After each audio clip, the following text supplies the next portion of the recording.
దేవుని నామానికి వందనాలు. మీ అందరికీ నా వందనాలండి.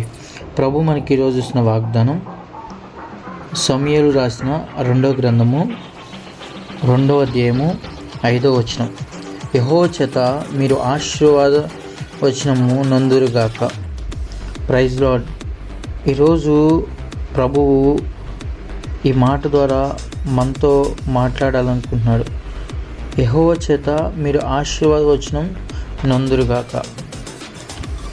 మనము ఎవరి చేత ఆశీర్వాదం వచనం నందుదాం అనేది ఒక్కసారి మనం పరిశీలన చేసుకుంటే, దేవుని వాక్యము, ఈ వాక్యం మనకి ఏమైనా సెలవిస్తుంది, ఏ విధంగా చెప్తుంది అంటే, దావీదు జీవితంలో దావీదు నీతిమంతుడిగాను, దేవునికి ఇష్టానుసారమైన వాడుగాను, దేవునికి యోగ్యమైన వాడుగాను, దేవునికి విలువ కలిగిన జీవితం జీవించిన వ్యక్తి ఎవరైనా ఉన్నారంటే అది దావీదు. ఎందుకు అలా మనం కరెక్ట్గా దావీదే ఉన్నాడు అని అంటే, దావీదు హృదయంలో తగ్గింపు ఎక్కువ కనపడుద్ది. దావీదు హృదయంలో దేవునికి ఏ విధంగా ఆయన్ని ఎక్కువగా ఆధారపడి ఆయన ఎక్కువగా హెచ్చించాలి అనే దాని మీద అతను ఎక్కువ కాన్సన్ట్రేషన్ పెడతాడు. లోకం మీద, లోకస్తుల మీద, లోక స్నేహాల మీద, మనుషుల మీద కాకుండా దేవుడి మీద అతను ఎక్కువ ఆధారపడతాడు. కాబట్టి దావీదు ఎప్పుడైతే దేవుడి మీద ఆధారపడినప్పుడు శత్రు సమూహాలన్నీ దూరం వెళ్ళిపోవడం, శత్రు సమూహాలన్నీ దావీదుని టచ్ చేయాలంటే భయపడడం.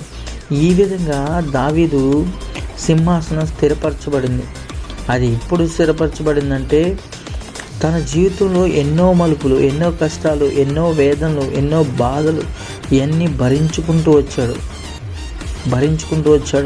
ఒక విధంగా చెప్పాలంటే, ఒక వ్యక్తి వచ్చి దావీదుని, నీ దేవుడు నీకు తోడుగా ఉన్నాడు, యెహోవా చేత మీరు ఆశీర్వాదం వచనం నందుతారు.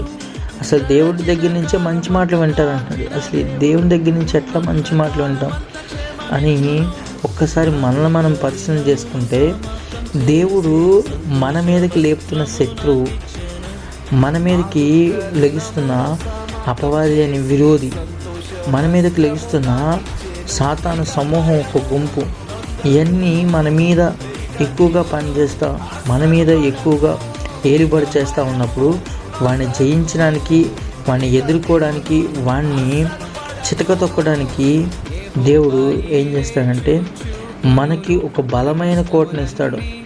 సౌలు గారి జీవితంలో ఇదే జరిగింది. ఆయన దేవునికి ఇష్టానుసారంగా కొన్ని రోజులు జీవించాడు.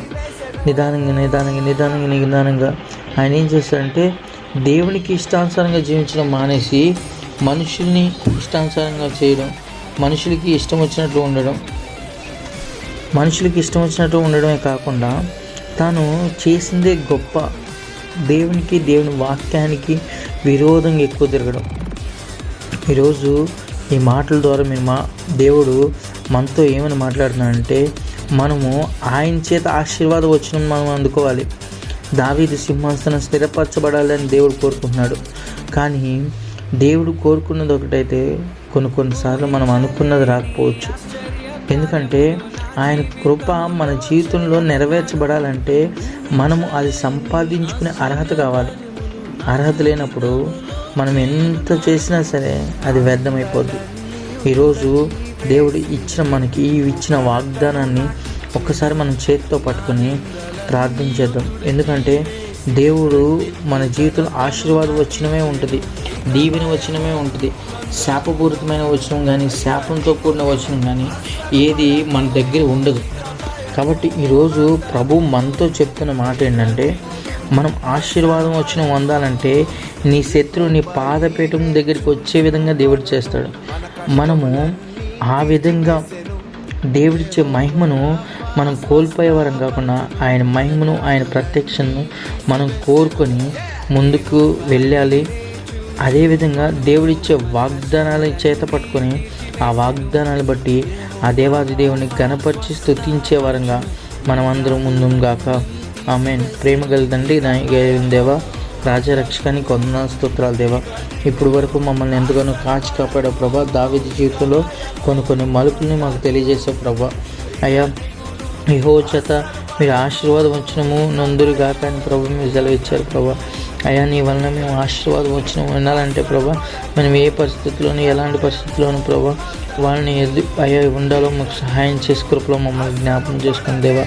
అయ్యా ఈరోజు ఉదయాన్నే ప్రభా అయ్యా నీ కృప కలిగిన మాటలు దయగలిగిన మాటలు మేము వింటుండగా ప్రభా నీ చిత్తమైతే ప్రభా మాకు జ్ఞానం ఇచ్చి నడిపించి కృపలో మమ్మల్ని జ్ఞాపకం చేసుకోమని గంత మహిమ ప్రభా మీరు మాత్రం పొందుకునే స్పర్శుద్ధనామని వేడుకున్నాను తండ్రి. ఆమేన్.